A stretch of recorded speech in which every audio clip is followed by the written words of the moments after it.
Ali Bongo Ondimba a cette semaine pris part par visioconférence aux côtés de ses pairs du Congo, de Centrafrique, de Guinée équatoriale, du Tchad et du Cameroun, le Cameroun assurant la présidence de la Communauté économique et monétaire d'Afrique centrale CEMAC, à un sommet extraordinaire de l'organisation présidé par le chef d'État camerounais Paul Biya. Il s'est agi au cours du dit sommet extraordinaire d'échanger sur les questions tournant autour de l'état des lieux de la situation économique des États et de la sous-région depuis l'apparition en 2019 du Covid-19, de la résurgence des crises sécuritaires, de la réflexion sur l'évaluation des différentes mesures mises en œuvre dans le cadre de la riposte à la pandémie, de répondre aux conséquences économiques et monétaires qu'elle a engendrées et bien entendu, de convenir des mesures à prendre pour relancer le tissu économique sous-régional qui n'a que trop souffert des affres de cette maladie. Ce sommet extraordinaire tenu mercredi 18 août, qui a été présidé depuis Yaoundé par le président camerounais Paul Biya, a été précédé de 48 heures par l'adresse à la nation de son homologue gabonais Ali Bongo Ondimba, à l'occasion de la célébration du 61e anniversaire de l'accession du Gabon, son pays, à l'indépendance.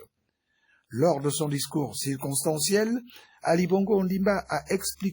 réexpliqué même aux Gabonais, ses compatriotes, qu'est-ce qu'il faut entendre par la devise de la République Union Travail Justice, passant en revue ces notions cardinales et relevant, non sans insister, sur le fait que l'État et la nation a beau être deux concepts jumelés et complémentaires, le premier ne saurait être considéré comme l'affaire de quelques individus et la nation comme celle du reste des citoyens, pour dire que les Gabonais sont un et unis autour de leur pays, de leur président et d'un même idéal, celui de construire le Gabon. C'est pourquoi le président de la République a insisté sur le fait qu'unis on est fort et désunis faibles. Le chef de l'État a, à travers quelques exemples particuliers, incité les Gabonais au travail dans un contexte difficile, certes marqué par la survenue du Covid-19, heureusement maîtrisé dans son pays, mais qui devrait servir de catalyseur pour développer chez chacun, pour ne pas dire chez tous, l'esprit imaginatif et inventif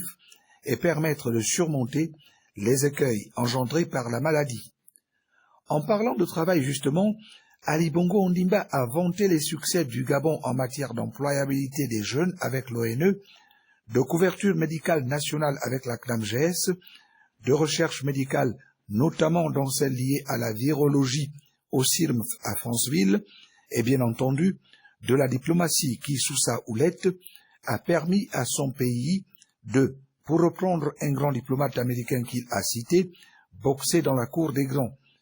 Le chef de l'État a énuméré quelques preuves tangibles et palpables, comme par exemple l'entrée du Gabon au Conseil de sécurité des Nations Unies comme membre non permanent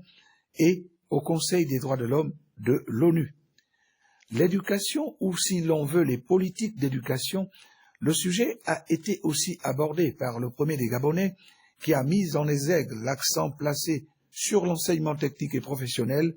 privilégiant l'acquisition des compétences pour trouver un travail et être tout de suite après sa formation utile au pays dont Ali Bongo Ondimba rêve d'émergence. À cette allure, selon lui, le plan d'accélération par la transformation PAT ne saurait être perçu comme un serpent de mer.